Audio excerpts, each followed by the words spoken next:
कृष्ण प्रेष्ठाय भूतले श्रीमते भक्ति वेदांत स्वामिनिति नामिने नमस्ते सारस्वते देवे गौरवाणी प्रचारिणे निर्विशेष शून्यवादी पाश्चात्य देशधारिणे.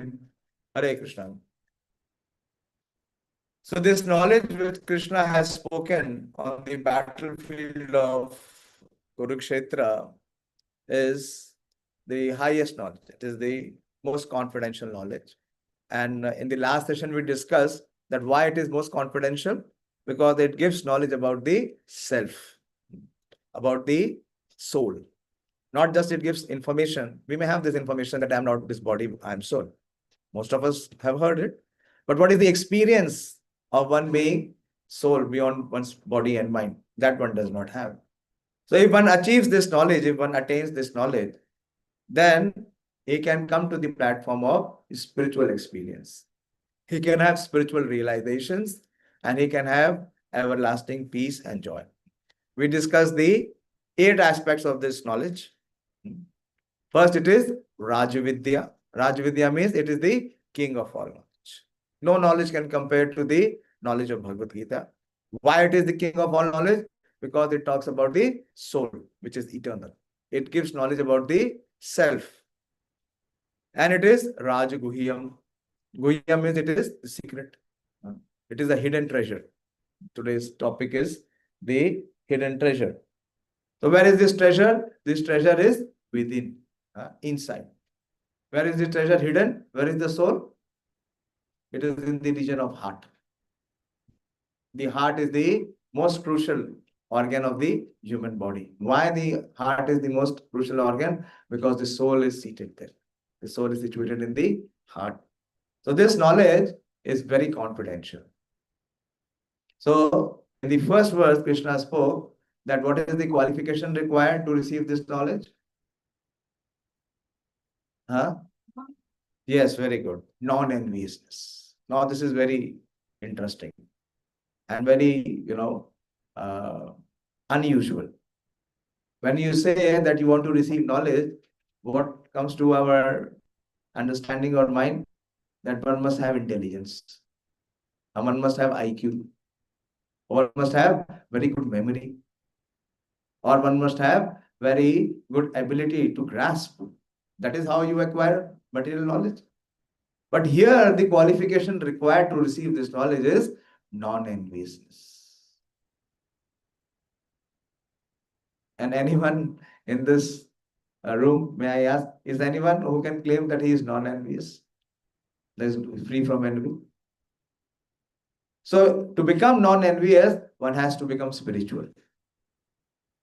Because on the material platform, there is imbued to have envy. As soon as we see someone's progress or someone doing better than us, so in our heart, appreciation does not come. What comes? Immediately envy comes. Welcome, Dinesh. Hare Krishna. Please be seated. So the qualification required for this knowledge is non-enviousness. As we will, so this is how Bhagavad Gita will uplift us to come to the spiritual platform. So how to practice non-enviousness? So to the extent our envy for others and envy for the Supreme Lord will go down, to that extent this knowledge can enter into our heart. This knowledge does not enter into the head. Now, what do? We have the system of, now we have the era of IT. You have the facility of downloads and you have a lot of storage. You keep expanding your storage and you keep multiplying your downloads. But this cannot be downloaded. It has to be realized. And where it is realized? In the heart. And the heart, to the extent the heart is free from envy. So it is guhyam. It is very, very secret. Why? Because it cannot be realized without having the spiritual qualities. Anusuyave. So it is Rajguhyam. But this knowledge is pavitram. I'm just making a recap to what we discussed last time and then we'll continue. Pavitra means it is purest. So what is the potency it has? It can purify the most impure person. Even if we have envy, no worry. If we take to this knowledge, if we take to this process, what it will do? It will purify. Like you see the power of sun. You've seen the power of sun? If someone passes a stool or urine, please take your seat. So what happens? If there is the sun shining and someone passes urine or stool, does it make the sun impure? What is the experience? The sun purifies, isn't it? The sun rays, when the sun rays fall on the urine and stool, it purifies that place. So this knowledge is so potent, it can purify the most impure person. He may be having envy, greed, lust, whatever in his heart. Please, one of you volunteer and make them sit.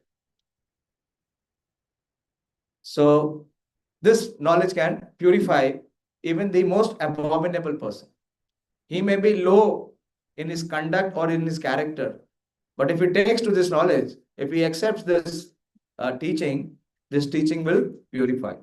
So it is pavitram and it is uttamam. It is the highest. And it gives the direct realization. Very important. There are two types of knowledge that you all know. One is theory and the other is practice. Practice is always higher. The principle of practice is always higher than the theory. It leads to realization. So it is pratyakshavagam, but it can be known by direct experience. So when you practice this process, you will have experiences, you will have realizations, how this knowledge is working upon you.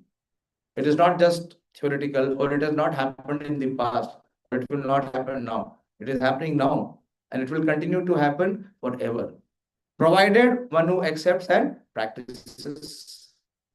And it is dharmyam. Last time we discussed a lot on what is dharmyam. What dharma means? Dharma means the intrinsic nature of the soul. It does not mean religion. Spirituality and religion are completely on the different platform. And one who is practicing this process, what he will experience? Susukham. Sukham, you know, is happiness. And Susukham is very condensed happiness, which is called bliss. And it is also Kartum. Kartum means, it means active. One is always active. When one follows this path, when one follows this process, he is ever active. Spirituality never means escapism. That is a complete misunderstanding. Why? Because the soul is always active. Till the time the soul is there in the body is active. So how can a spiritualist be inactive or inert? And it is avyayam. Very important. Avyayam means it is inexhaustible. That any activity or any action that you performed on the spiritual platform is eternal.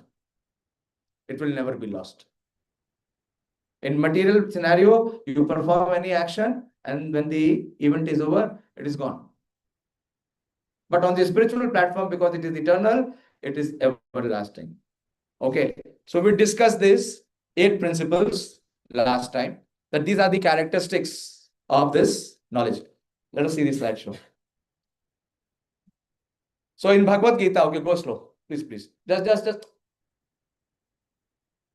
In the Bhagavad Gita, there are 2 sets of speaker and 2 sets of listeners. Very interesting. So we should also deliberate on which category we want to be. One is the outer dialogue, that is between Dhritarashtra and his secretary Sanjay. And where are they having this dialogue? In the palace of Hastinapur. One of my friends was sharing a joke. Once one Indian, one German, and one American, the 3 of them met. And they were deliberating that, whose civilization is oldest. Of course, America has no history as such. It's just, if you go 500 years back, there is no history of America. So what they decided, that they will dig up the area, their land. That is how the archaeology works, by excavation. So when the American, he dig up his place of land, what they found was wire, a copper wire. And he said we were so advanced 500 years back that we already had communications. And how was the communication? Through wire. Telephone. Where was it invented? Huh? What is his nationality? Huh? American. American. Then the German, he dug up. And he find a fiber. He said the Americans were just having copper, but we were so advanced, we were having fiber. And then the Indian dug up. And he found nothing. And he said that both of you were nothing. We were having wireless. This is the proof. Where is Dhritarashtra seated? Where is Sanjay seated? In Hastinapur. And where is the battle happening? Kurukshetra. And this is the first ever recorded live telecast without any equipment, without any satellite, without any cable, without any optical fiber. That is spiritual evidence of what was the advancement level of those who were on that battlefield. So the outer dialogue is between Dhritarashtra and Sanjaya. And what are they discussing? What is the first verse that Bhagavad Gita begins? Dhritarashtra Uvacha. Dhritarashtra is inquiring. And what is he inquiring? Dharma Kshetre, Kurukshetre, Samaveta, Yujutsava, Mamaka, Pandavashcheva. So what is he inquiring about? He is inquiring about his sons and the sons of the Pandus. So what is he discussing? He is discussing people. Go to the next slide. Please be attentive. I said only one. You only one. That is the people. Okay. And he was discussing the event, what happened at Kurukshetra. So, small minds or narrow minds, they discuss people. An average mind, what they discuss? Events. And if you see the scenario all around us, all the social media, it is focused on only these two things, which is people and events. But those who are advanced, they don't discuss people and events. What they discuss wisdom or ideas. Go to the next slide. So the other dialogue is between Arjuna and Krishna. And what they were discussing? They were discussing the wisdom of Bhagavad Gita. So this is the internal dialogue which was happening between Arjuna and Krishna. And what is Arjuna inquiring? Arjuna is asking that what is the purpose of human life?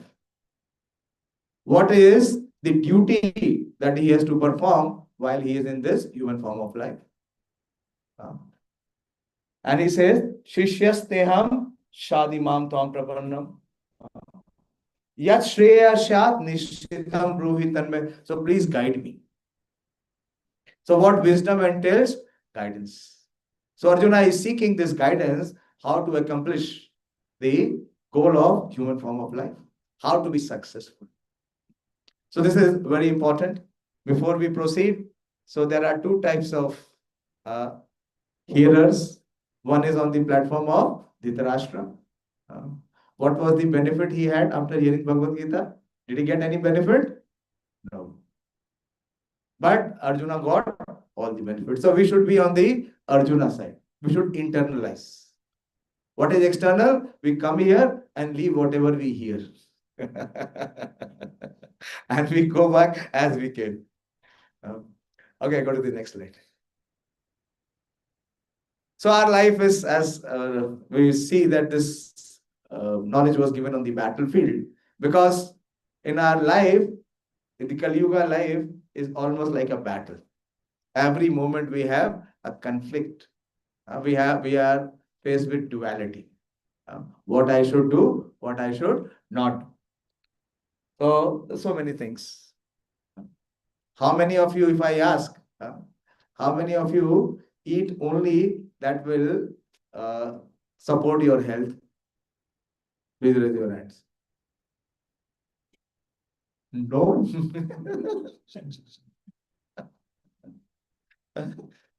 Did I put the question right or not? Coming. So the point, if I may ask another question, let me see whether I'm asking, my voice is reaching you or not. How many of you feel that you really work hard? Or how many of you feel that you hardly work?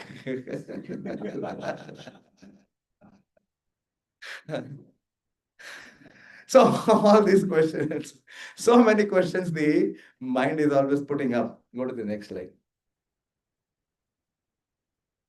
Go fast. So we face so many different situations. The scenario is always changing in our life. So we need someone. Remember, there's a message there and now that we need someone to be a referral from where we can be guided, which will make us decide what is wrong, what is right, what to do, what not to do, to what action we should perform, on what action we should abstain. When the mind is making us go into the whirlwind, at that time we need someone, we need some resource. So the best resource is Bhagavad Gita. Go next.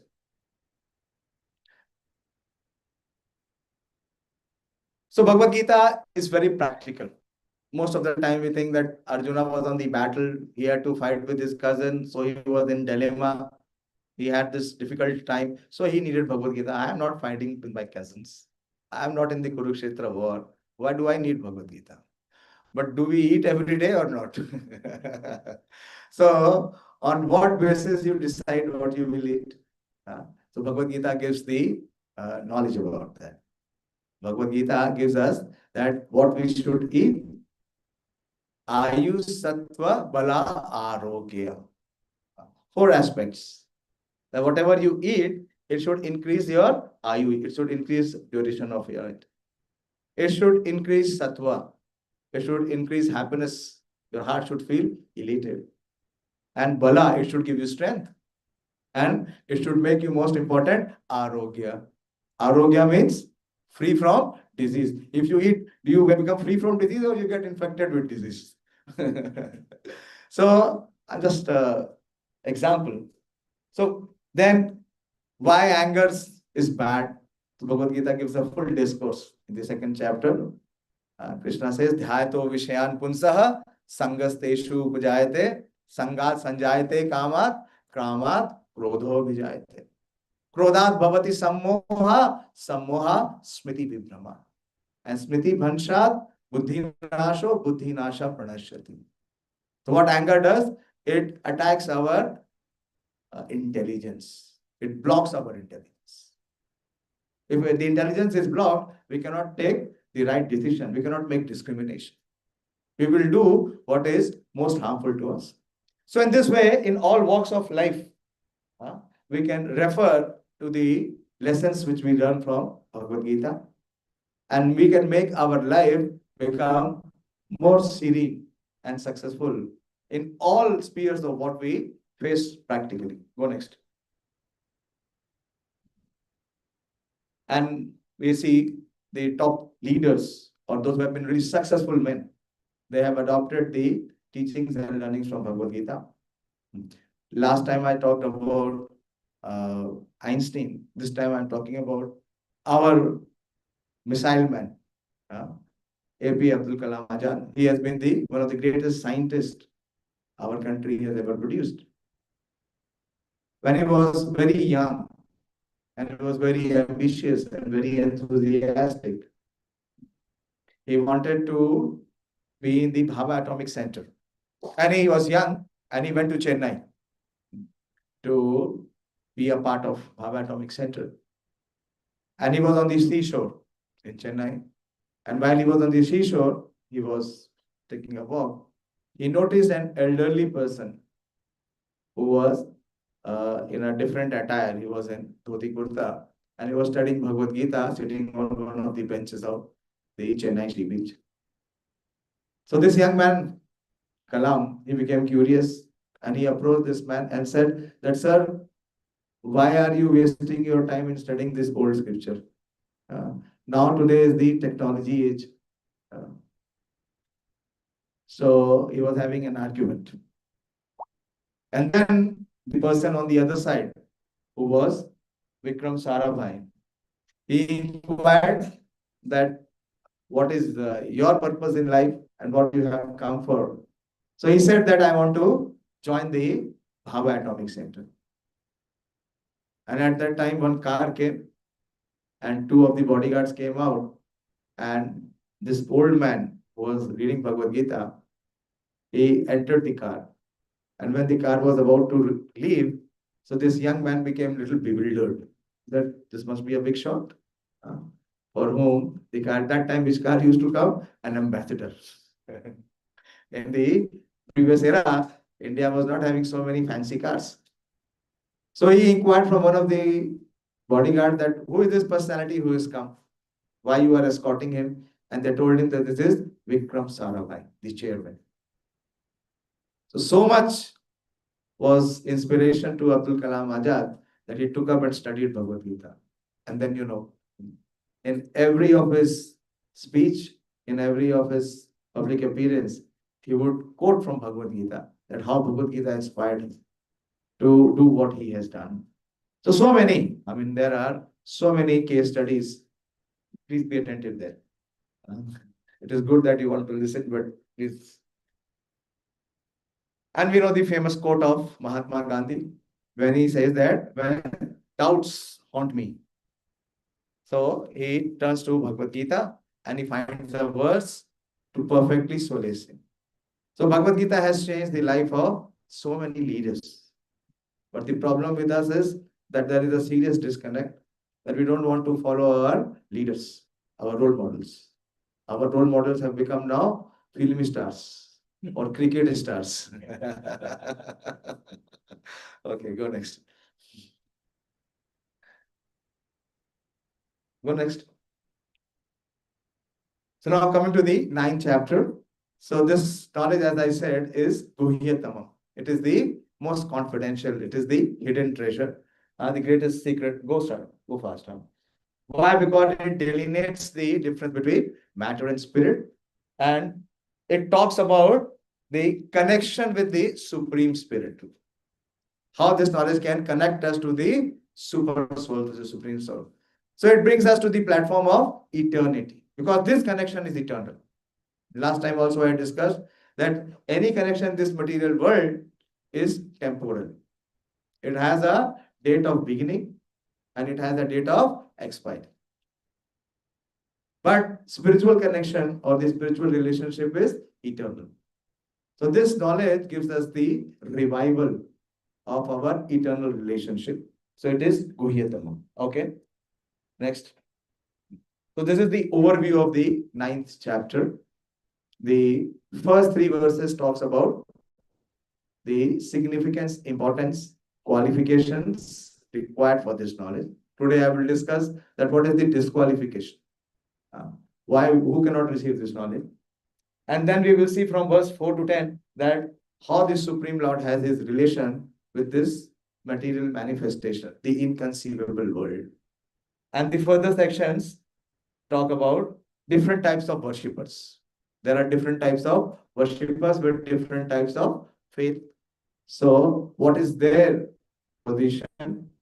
And finally, it talks about those who are performing services according to the recommendation of the Supreme Lord, which is called devotional service. So that is the overview of this 9th chapter. Go to the next slide.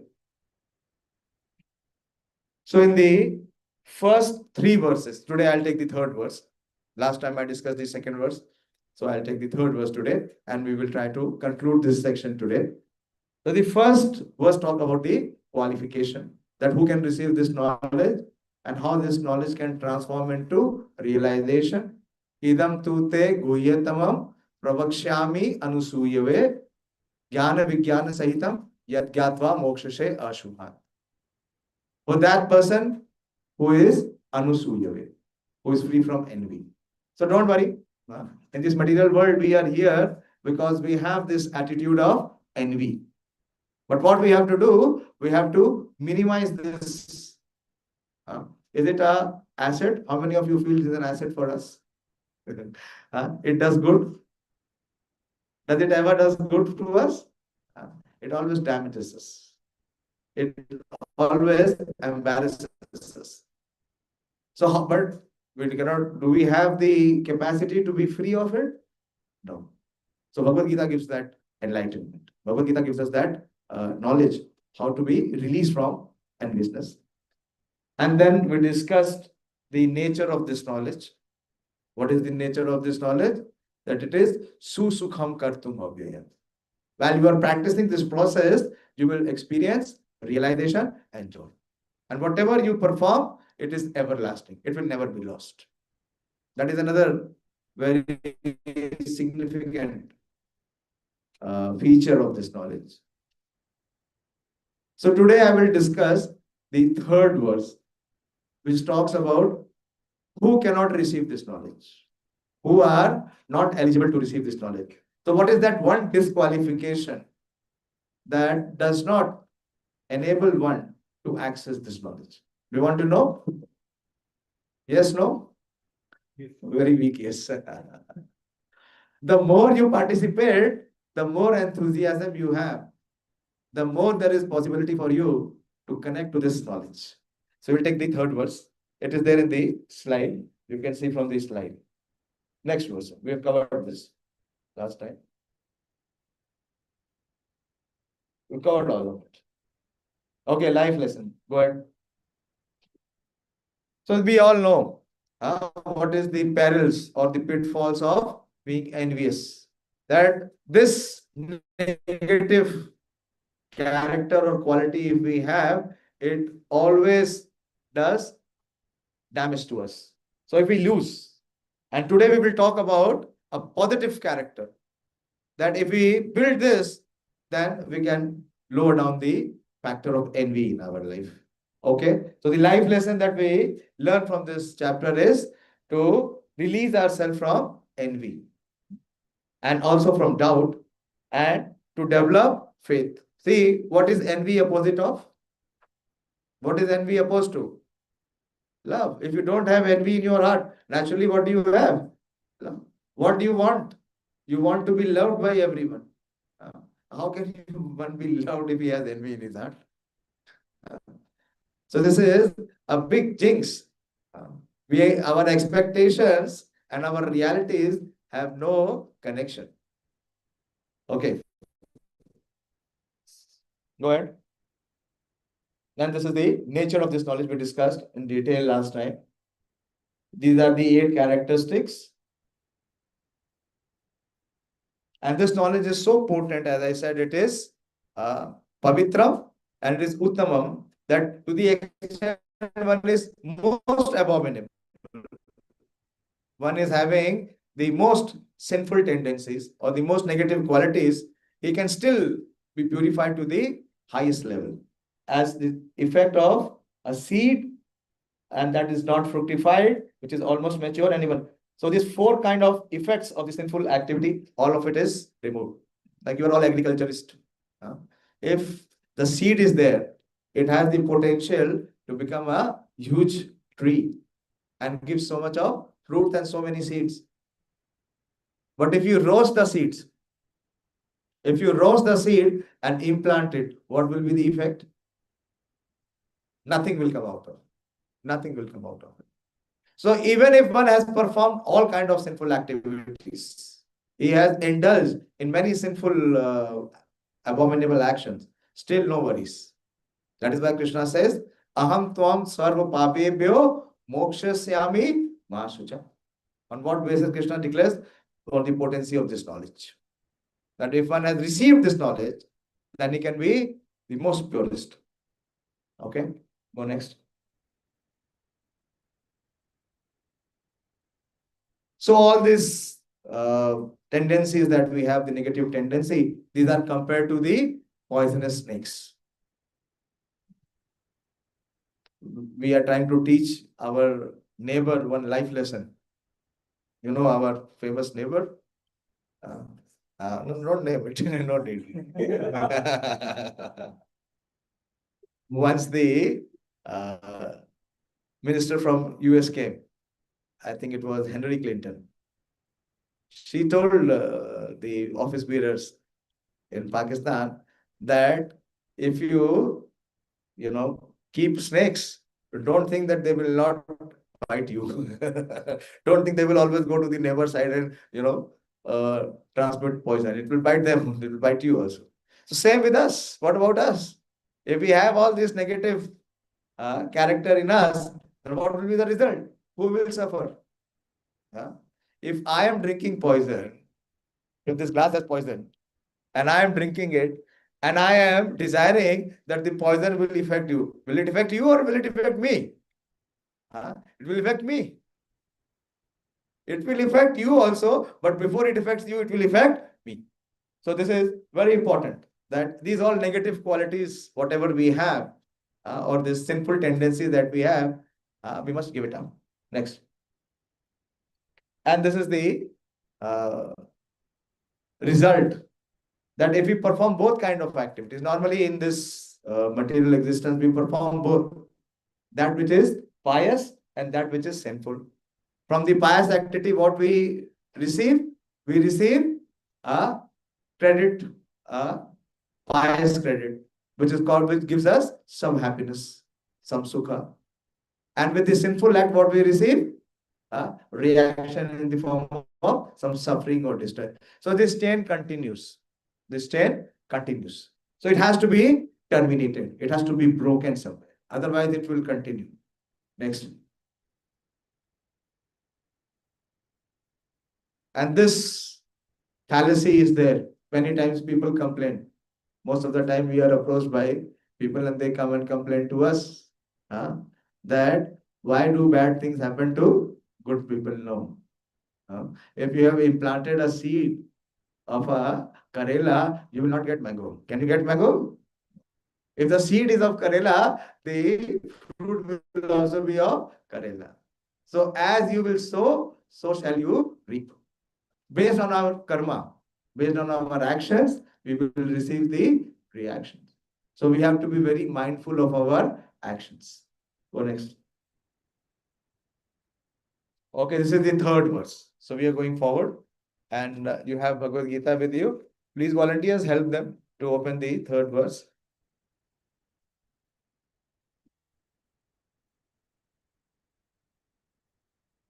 Although Bhagavad Gita is spoken in Devanagari, but a very simple Sanskrit. And by hearing, you can easily repeat. It is not so difficult. And one good part of this edition of Bhagavad Gita is that our founder Acharya has given word meaning. He has broken every verse into word and he has given the equivalent English meaning.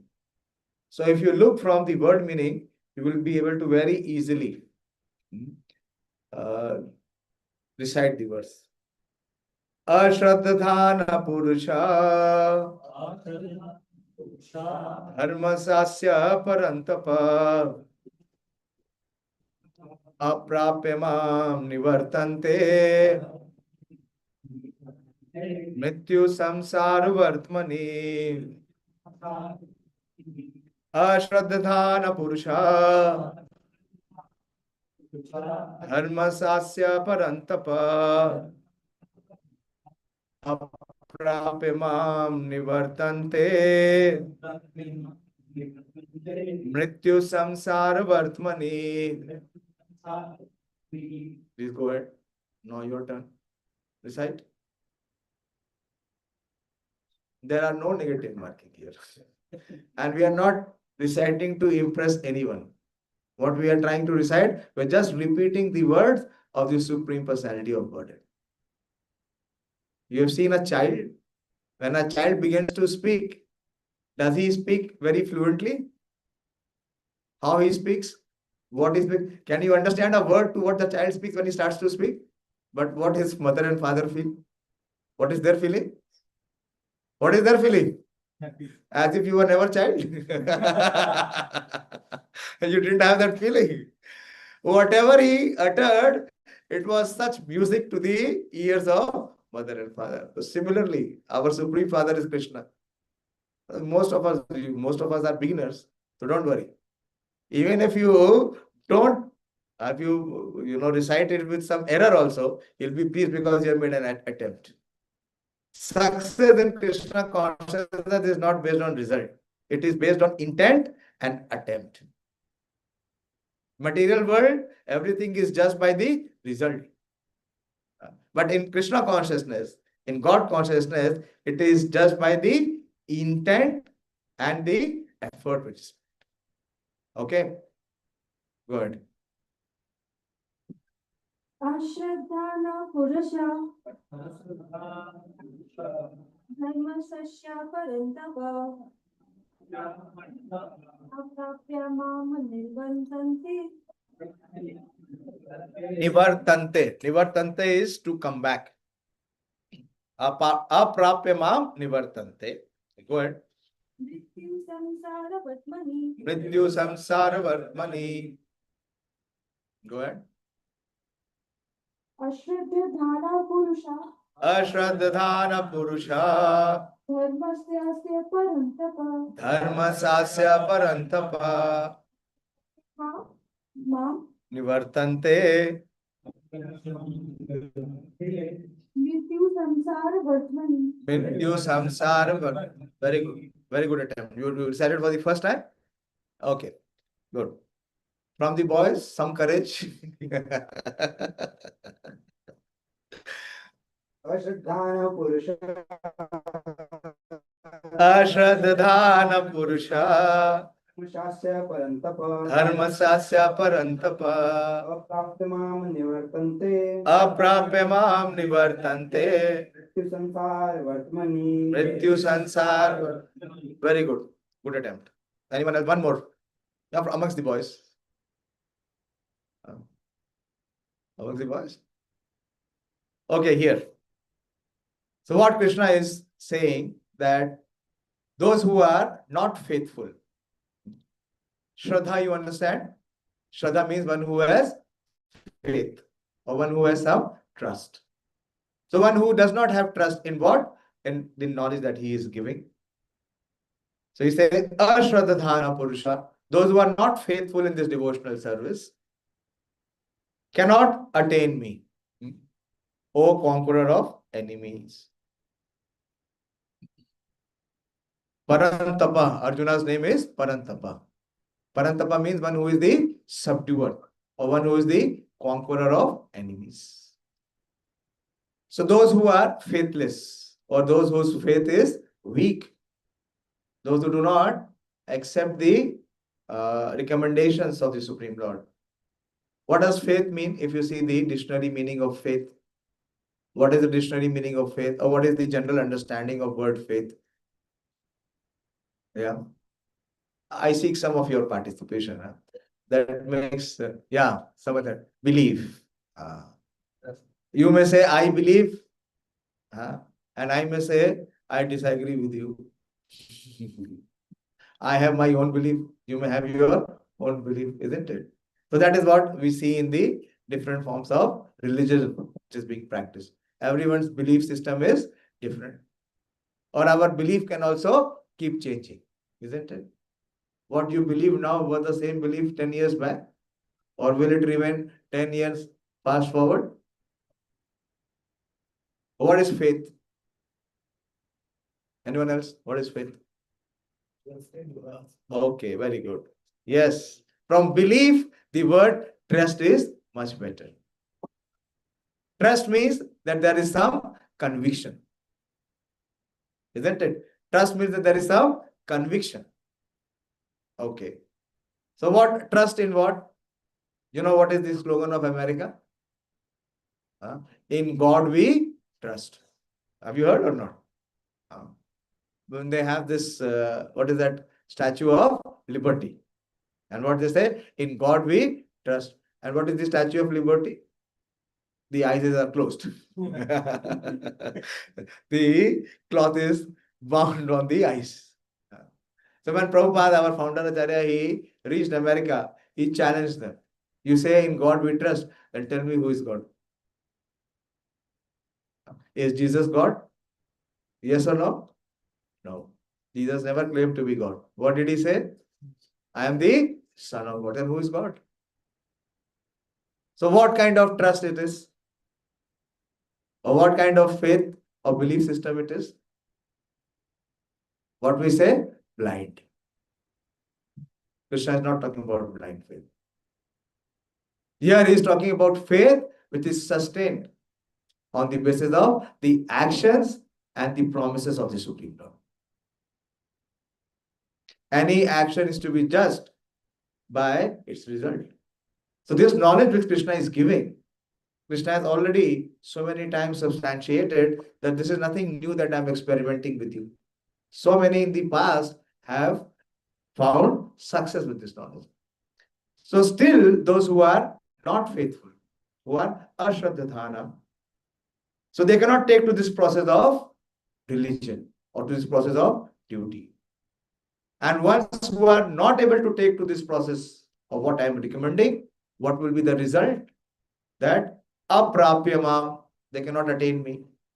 And if they don't attain me, what they will attain? Mrityu sansar vartaman. They will again come back to this material world of birth and death. Anyone likes death? No. The most painful experience that the living entity goes through is at 2 times. What are these 2 times? Birth and death. Just imagine, because we are very forgetful. Kali Yuga has a special feature. What is the special feature of Kali Yuga? Forgetfulness. Just imagine the excruciating pain that the living entity would have experienced when he is, enabled, when he is pushed within the womb of the mother for 9 months. And even the mother experiences so much of pain, and what the child experiences. And at the time of death, it is said in the scriptures, it is so painful that 10,000 scorpions are biting together at one point of time. Even one scorpion bite, it would be so painful. So those who do not take to this process, those who do not accept the recommendation, so they have to return. They have to come back to this Mrityu Sansar Vartmani. So just see the translation. Understood the Sanskrit?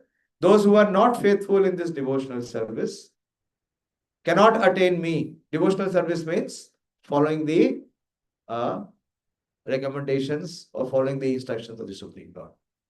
Very simple. Who are called the citizens? Citizens means they are law-abiding. What is the law? The Constitution. So if the citizen is law-abiding, what is the responsibility of the government? To protect him, to provide him all facilities, free health, free education, free food, everything. And if the person breaks the law, then what the government does? Punish him. Where he goes? He goes to the prison house and is punished. So here, what is the punishment? Those who break the rule, those who do not accept what Krishna is speaking, that they have to come back. They have to return to this Mrityu Sansar Vartmani. So most important aspect is what makes one to accept the process and what makes one to defy the process. What is the factor? What is the factor? Faith. Faith.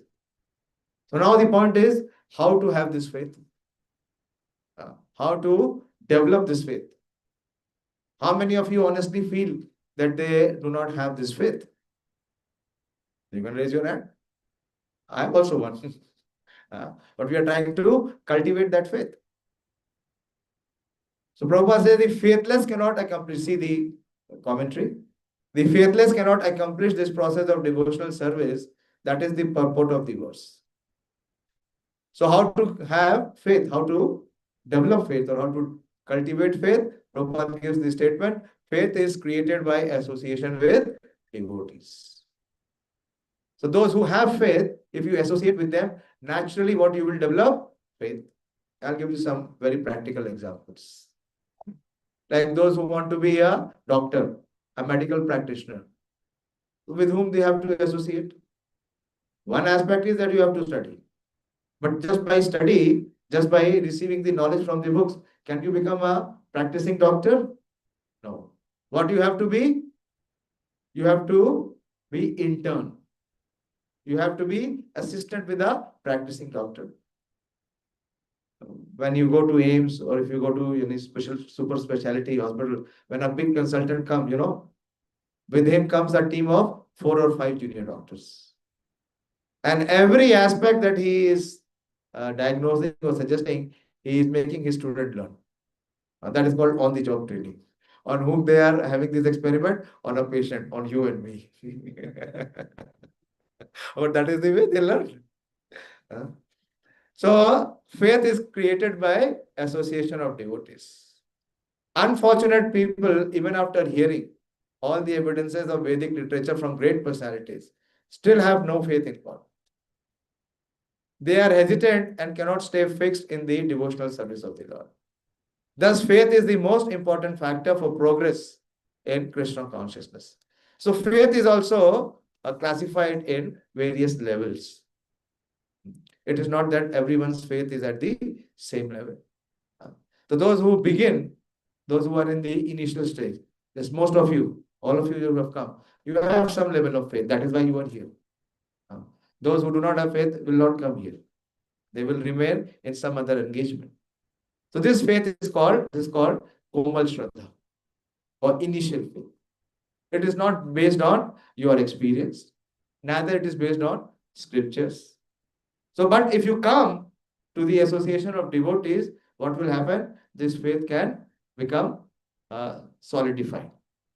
The second level of faith is that faith which is backed by scriptures. Like we are taking the study from Bhagavad Gita. So when one is convinced, his conviction is there. So his faith becomes fixed. Initially when we come, our faith is not fixed. It is very malleable. Today we are in association of A group, our faith is there. Tomorrow we are in the B group, it can be somewhere else. You see the water in this glass? If I take this water from this glass and pour it into the bottle, it will take the shape of bottle. If I take it out from the bottle and put it in some other vessel, it will take the shape of that. That means it is not fixed. It is malleable. It is pliable. So that is called Komal Shraddha or initial. But Shraddha which is fixed. And what is the basis of having faith? Based on scriptures. That is called Nishtha. So until we come to the stage of Nishtha, what we have to do? We have to associate with those who have Nishtha. Like a log of fire. A log of fire has the potency to inflame fire. But when it catches fire, when it comes in association with fire, it becomes inflamed. So similarly, if we have association of those who are having faith, so what we will cultivate or develop? We will develop faith. So Prabhupada is saying, unfortunate people, even after hearing all the evidences of Vedic literature from great personalities. So we see who is the greatest scientist of our country? Abdul Kalam Azad. If he has faith in Bhagavad Gita, how can we have doubt? What is the reason of our doubt? Maybe that we are having insufficient knowledge. We are in ignorance. Or there is some level of ego. And ego means what? What it indicates? Enviousness. Enviousness. One of the major reasons that we do not have faith is due to envy. That is why first qualification Krishna wants is to be free from envy. So faith is a symbol of, faith is a reflection of one who is becoming free from envy. So this quality if we develop faith in the Supreme Lord, if we develop faith in the scriptures, if we develop faith in those who have accomplished mission of life, then what we are doing, we are lowering our envy. We cannot reduce our envy with everyone, but at least in the world, we should have one person with whom we are free from envy. One relationship where there is no envy. That 1 becomes 2, and 2 becomes 10, and 10 becomes 1,000, and then it expands, the consciousness expands with everyone. So the faith is the most important factor for progress in Krishna consciousness. In Chaitanya Charitamrita, it is said, this is one of the scriptures, that faith is the complete conviction that simply by serving the Supreme Lord, Sri Krishna, one can achieve all perfection. And this is called real faith. And Prabhupada quotes one verse from Srimad Bhagavatam. All of you can appreciate this verse. This verse says, Yatha taror mula nishchanena. No, will not recite because I have to complete. Very good. I'm very happy that you have this taste. You have developed this taste in one session.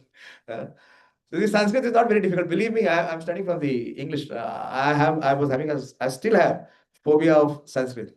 I have studied in a Christian school all through my life, in my early years, and I cannot even write Hindi. Although the Hindi language is the mother tongue. But still, because of Prabhupada's mercy, because he has translated Sanskrit into English, it has become possible. So very famous word, it says, Yatha taror mula nishchanena. Mula, you understand? The root. It is talking about a tree.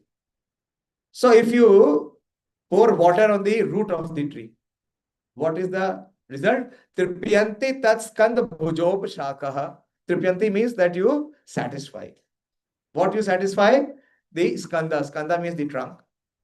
And shakha means the branches. And on the branches there are leaves and flowers and fruits. So where you have to pour the water? Only in the root. But the attraction is not in. Do we see the root? No. Does anyone have the attraction to the root of the tree? Everyone has attraction to the flower and the fruits. So where we would like to water? On the flower and the fruits. So we may receive it and we can enjoy it. But it has to be done where? It has to be watered in the root. So similarly, I'm going forward. By giving water to the root of a tree, one satisfies its branches, twigs and leaves. And by supplying food to the stomach, one satisfies all the senses of the body. Same thing we do. We supply food only to the stomach.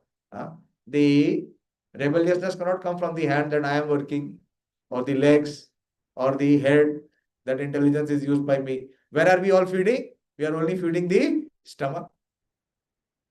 Similarly, by engaging in the transcendental service of the Supreme Lord, one automatically satisfies all the demigods and all other living entities. This is there. Like if you know the Prime Minister, if you have access to the Prime Minister, do you have to go to the bureaucrats? Do you have to go to the ministers? You don't need. In one stroke, what you can achieve is not what you can achieve by going through all these channels. So similarly, it is said here that by engaging in the transcendental service of the Supreme Lord, one automatically satisfies all the demigods. How many demigods are there? How many? Not known. The number is unthinkable and uncountable. It is said to be 330 million. Therefore, after reading Bhagavad Gita, if one is actually a reader of Bhagavad Gita, one should give up all other engagements and adopt the service of the Supreme Lord. Don't think service of the Supreme Lord is only what I do. No, everyone here can be engaged in the service of the Supreme Lord. How? By following his recommendation simply. You see Dr. Dolamini here, he is a part of your fraternity. He is a scientist. He is working here. Others also. He has a family. He is maintaining them. So you can do all course of your life, but you can also be a devotee of the Lord and perform devotional service. That is the great art, what Bhagavad Gita teaches. So one can give up all other engagements. What other engagement? All sinful engagements. All engagement which glide us down to the hellish condition of life. And adopt the service of the Supreme Lord, the personality of Godhead. If one is convinced of this philosophy of life, that is faith. This is the most important thing, is our conviction. Faith reflects our conviction, which side we want to be. Whether we want to be on the divine side or we want to remain on the demoniac side. So this shifting of sides, from having demoniac tendencies to come to the side of divinity. This itself is a reflection of one's faith. And as we practice, this faith will become more strong, which is called Nishtha. Then it cannot be changed. Now the development of that faith is the process of Krishna consciousness. See, our Acharya is very practical. What is talking about? Development of faith. That means the person who is coming to Krishna consciousness, he is not automatically coming with high level of faith. He is coming with weak level of faith. So from his weak position, he has to become to a strong position. There are 3 divisions of Krishna conscious men. In the 3rd class are those who have no faith. Even if they are officially engaged in devotional service, they cannot achieve the highest perfectional stage. Most probably they will slip after some time. They may be engaged, but because they haven't complete conviction and faith, it is very difficult for them to continue in Krishna consciousness. So many times we see people come and they are engaged also, but then they leave. What is the reason? That the faith is weak. And why the faith is weak? Very important. Can I know from you, if you are hearing attentively, what is the reason that the faith remains weak? I have already discussed that. Okay. Still I'm looking. I have already mentioned that. You have taken more than one chance. Give others a chance. Yes? Ego. No, that he has already answered. It is there from the purport. That is what the learning is. Today's learning is this is the most important aspect. Huh? Why faith is weak? Huh? Yes, this is the point. This is it. One is not taking the association of devotees. Why faith is weak? Because one is not taking the association. It may be gifted to you, but it depends on you how much you accept it and apply it. Because in the opening paragraph, Prabhupada has already mentioned, faith is created by association with devotees. So if you have the opportunity and if you undermine it, if you undervalue it, then you cannot progress. So this is the 3rd class person. You understand what is a Kripana? You heard the word Kripana? It's called miser. Who are called miser? There is a difference between miser and beggar. Now I'm making myself clear. Who is a beggar? Who does not have the resource. He is devoid of it. But who is a miser? Who has it but does not utilize it. So this is the 3rd class, is that he is a miser. He has the opportunity, but he does not value it. So they will slip after some time. Because they haven't complete conviction and faith, it is very difficult for them to continue in Krishna consciousness. We have practical experience in discharging our missionary activities for that some people come and apply themselves in Krishna consciousness with some hidden motive. This is the another reason. That what they are doing, they are not honest. In their heart, they have some hidden agenda. What is the hidden agenda? Is there is some lust is there, some greed is there, some envy is there, which they don't want to cast off. They want to protect. They feel these are their assets. Then it will not work on them. As soon as they are economically a little well situated, they give up this process and take to their old ways again. So many times we see students come, they practice also, and as soon as they get job, they are never to be found again. Why? Because their agenda was only to get a good job, or to get a good wife, or to get a house. So Krishna is very happy. He says, okay, this is your desire, this is your demand, be happy with it.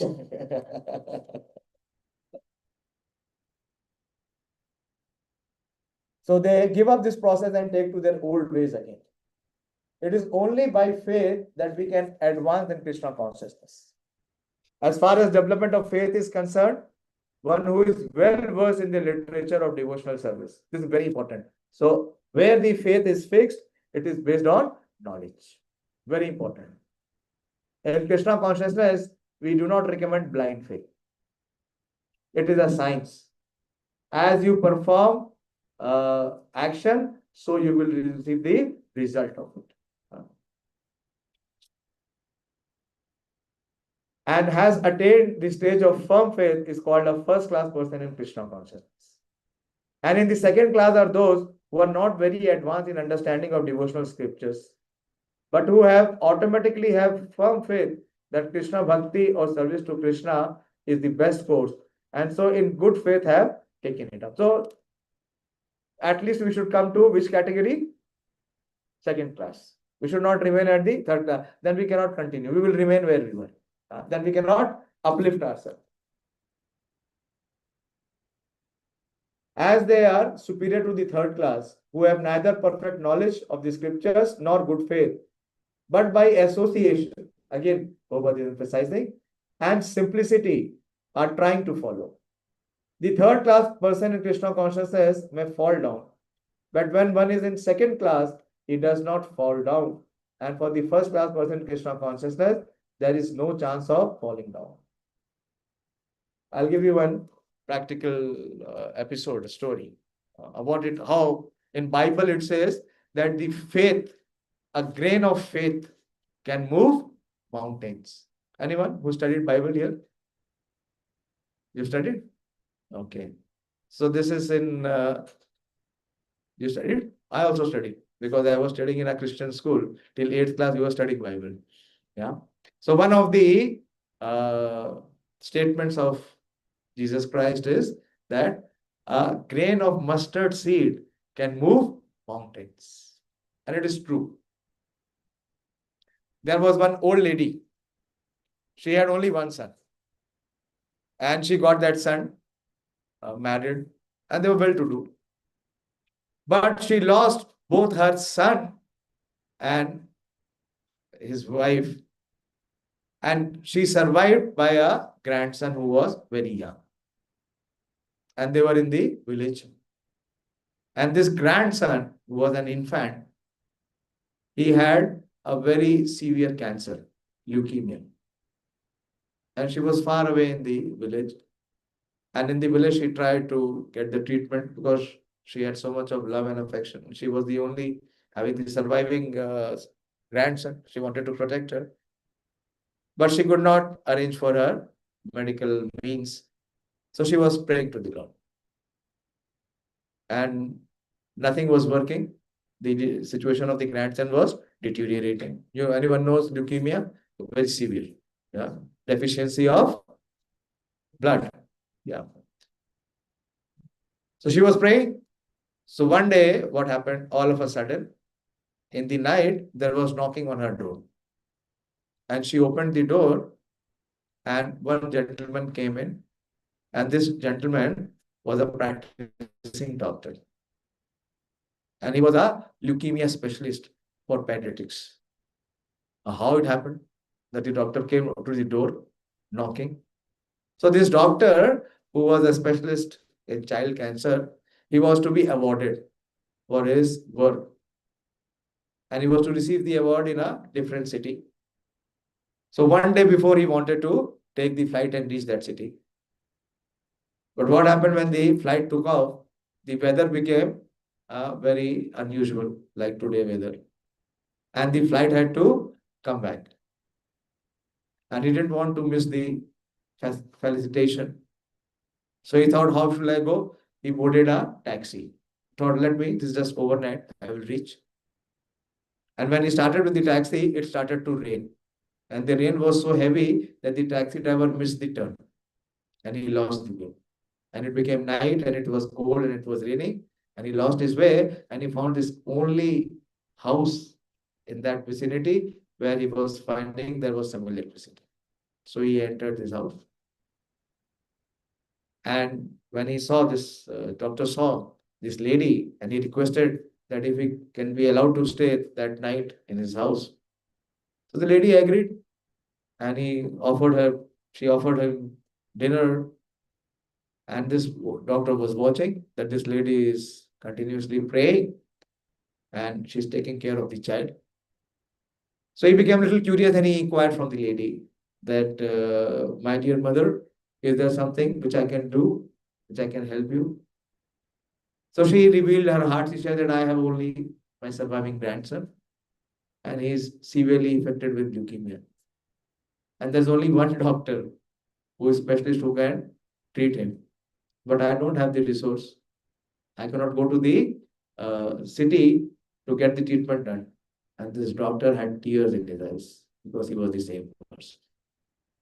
This is what prayers can do. So many I've personally experienced, and with the experience of so many devotees. If you are genuine, if you have faith, is there any religion where element of prayer is not there? Tell me, is there any religion? What is the most effective way of communication and connection to the worshipable Lord? Prayer. If one very basic questioning. If we are praying, then he is hearing. So if he is hearing, then what it means? What he has? He has ears, isn't it? Otherwise, how he will hear? If you are praying to the light, something which is only invisible light, how will it hear? And how will he reciprocate? Will the light reciprocate? No. That means the Supreme Lord is a person. The Supreme Lord is a person. This knowledge we lack. And Bhagavad Gita reveals this knowledge. It reveals the knowledge of the Supreme Lord, and it also reveals our eternal relationship with Him. But for that, what is required? Faith is required. And as we progress, as we receive this knowledge and answers for our doubts, what we must do? We must accept it and progress. So Prabhupada is saying that at least one should come to the second class categories.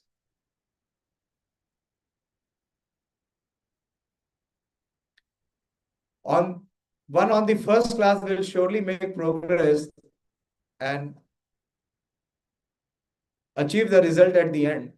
As far as the third class person in Krishna consciousness is concerned, although he has faith in the conviction that devotional service to Krishna is very good, he has not yet gained adequate knowledge of Krishna through the scriptures like Srimad Bhagavatam and Bhagavad Gita. That is why it is not optional for us. If we don't have this faith, where the faith will come from? From studying of the scriptures, from associating with devotees. And if we do not do that, then we remain in which category? In the third category. Sometimes these third class persons in Krishna consciousness have some tendency towards karma yoga and jnana yoga. And sometimes they are disturbed. But as soon as the infection of karma yoga or jnana yoga is vanquished, they become second class or first class person in Krishna consciousness. Never mind. We may be third class or even maybe fourth class. But what is the promise and possibility in Krishna consciousness? To become first class.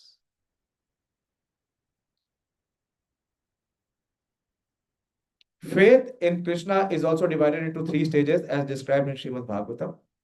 First class attachment, second class attachment, and third class attachment are also explained in Srimad Bhagavatam in the 11th canto. Those who have no faith after hearing about Krishna and the excellence of devotional service, who think that it is simply an eulogy, find the path very difficult, even if they are supposedly engaged in devotional service. For them, there is very little hope of gaining perfection. Thus, faith is very important in the discharge of devotional service. So here in this verse, Krishna is recommending that we should always maintain our faith. We should not get our faith become weak. Okay, let us see some of these slides. Word.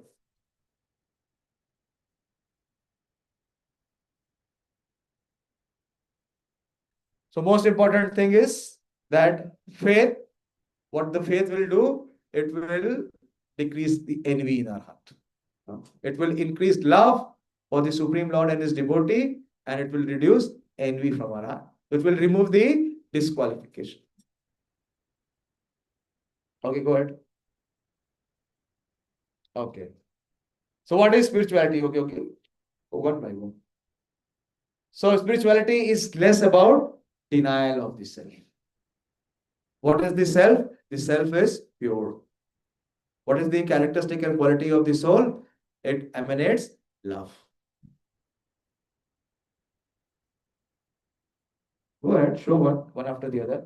So it is not the denial of the self, but spiritual life means discovery of the self. Like today, we have discovered two aspects. What is the characteristic of the soul? First is non-enviousness, and the other is faith. Next. Look there. So, we see in today's world, those who are devoid of spirituality, the biggest cause of suffering in today's world is isolation, which is called loneliness. You may have a smartphone and you may have a Facebook or Twitter account who may have thousands of followers. But what is inside? It is completely loneliness. Why? Because there is no connection. So what spirituality does? It integrates us.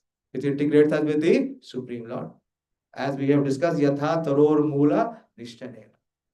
If you are watering the root, then the tree will bear the best fruits and the flowers. It will naturally come. So spirituality does not disintegrate us. It integrates us with the Supreme. Next. It does not leave us in the situation. Today, what is another disease? There is no trust. Not only we have lost trust in Lord, in the Supreme Lord, we have also lost trust in all the relationships. Do we have the factor of trust? Why there is so much of conflict and separation? Because of lack of trust. So Bhagavad Gita teaches us how to redefine our relationship. Why? Because the relationship is based on selfishness, on personal motives. So how to develop a relationship which is not self-centered, which is centered around service, to give benefit to others. And it is this knowledge is not about information, the knowledge is for transformation. Transforming all our negative qualities to bring to the true character of soul. Next. Many times people think that spirituality is all about renunciation. It is not just renunciation, it is dedication. One is fully dedicated. It is not to receive, but to give. And how to make it happen? What is the process which is recommending? As we saw today, the process is very simple. A stands for association. Word. Association of devotees. And B stands for books. Books of knowledge. What is the greatest book of knowledge? Bhagavad Gita. If we study the scripture, then we can come to this platform of being a spiritual soul. Then third is, very important, is chanting. Here most of us do not agree. Here is where the faith is tested. How much we accept what the Supreme Lord says. How many do I know? Do I find anyone in this room who is without a mobile phone? Please, can I see that fortunate soul? Can raise his hand. She is not an adult. But she never touches the phone. She had the luxury of having two. She can use both mother and father's phone. Why keep one? Why do you keep phone? What is the primary reason of having a mobile phone? Communication. So if we want to communicate with the Supreme, what we have to do? We have to chant the mantra. Hare Krishna, Krishna Krishna, Hare Hare, Hare Ram, Ram Ram, Hare Hare. So this is communication, this is connection. And if you don't chant, we don't connect. We remain disconnected. And believe me, the greatest impediment is where? Is our false ego. Is our uncontrolled mind. Where is the difficulty in chanting? Is it difficult? Is it very difficult mantra to recite? Even a child can recite. Where is the difficulty? The difficulty is in our complex mechanism of mind. Krishna says chant and our mind says can't. Whom should we hear? The mind? Actually, our Guru is not the Supreme Lord. Who is our Guru? Our mind. Okay? And T is for taking Krishna Prasad. How the devotional service begins? By Prasad. Simple. We eat, every one of us eat at least few times a day. So if we offer, when we will come to the 26th verse, Krishna says, if one offers me with love and devotion, even water, or even a leaf, or a flower, or whatever he offers, I accept it. What he accepts? The love and devotion. So that becomes an offering. And you will see, you will taste the prasad, it is karma free. Karma is gone from it. Okay. And next is engagement in service. So how you can be engaged? Please keep coming and keep hearing. Do we charge you? Do you have to pay anything for it? But you have to just come and remain seated and just hear. And after hearing, you should contemplate. You should have this desire that yes, I want to embrace this process. Okay, next. And then you can have celebrations. Krishna conscious life is full of celebrations. Our celebrations every day begins at 4:30. We have a party. All of you are invited. In our temple, every day morning, 365 days a year, we have dance party, singing party, 4:30. Come and check. Without fail. And we have so many festivals. One of the big festivals is coming, Janmashtami. All of you are invited. Come and check the scale of birthday party we have for Krishna. I can assure you, no one in this world can have that level of, not even Ambani, or not even, what is that name? Elon Musk. No one can afford the level of grand celebration that we do for Krishna. And every year. And in how many temples it will happen? In the world? Hundreds and thousands of temples. So enjoy the festivity. Okay, so I'll close here. Yeah. So I'll recap to what we did today. So what we talked mainly on the faith. There is no worries if our faith is weak or if we don't have faith. If we even have weak faith, from weak faith we can progress to be having firm faith. If we take to the process of Krishna consciousness by associating with devotees and studying this scripture. Okay, I'll stop here. If some of you have any doubt or any question or any clarification, may I ask? Hare Krishna.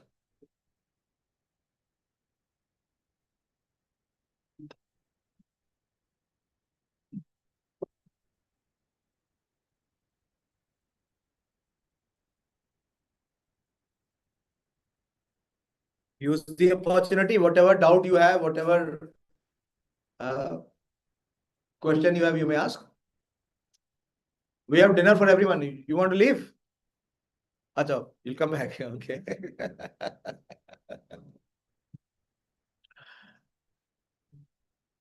It's your turn now. You should ask. If you have any doubt or if there is some inquiry, please ask. No, it has a base. Don't worry. I can read his question. No, please don't be conscious of the question. Ask the question. हाँ हाँ, बहुत अच्छा question है आपका। कैसे पता चलेगा कि सोल हार्ट में है? आप सोल के बारे में किसी डॉक्टर के पास जाइए, उसको पूछिए, वो डिटेक्ट कर सकता है? नहीं कर सकता है। वो आपको सोल को क्या, आपके माइंड को डिटेक्ट नहीं कर सकता, नहीं कर सकता। तो क्या है या नहीं है ना? तो भगवान भगवत गीता में बताते हैं, एक जगह नहीं कई जगह बताते हैं। अहम आत्मा गुणाकेश सर्वभूत आशय स्थिता। Where is it situated? in the heart. It's a super soul. Ishvara sarva bhutanam hide deshe arjuna tishtati. Soul के बारे में इंफॉर्मेशन कहाँ से मिलती है? हमें कहाँ से मिलती है? कोई इंस्टीट्यूट से मिलती है? किसी मेडिकल प्रैक्टिशनर से मिलती है? कहाँ से मिलती है? भगवत गीता से। हमारे आचार्य बोलते हैं कि if the child wants to know who is the father, what is the right source to ask? Mother. And if he does not believe the mother, he can go for a DNA check. करता रहे. Will he find his father? He will never find. So Krishna in Bhagavad Gita is explaining that the soul is situated in the region of heart. That is why you see one very simple analysis, that the heart is always pumping and all the blood in the body is being received from where? From the heart. Where is the machine is there any machine in the heart? There is no machine. What is that machine which is giving this power? Is the soul. And as soon as the soul leaves the heart, what happens? Is there any flow of blood? Nothing. Okay. So this information is there, this knowledge is there in Bhagavad Gita. Thank you. At least you asked one question. Hare Krishna. Online also, those who are hearing can ask questions if you have any question. Okay.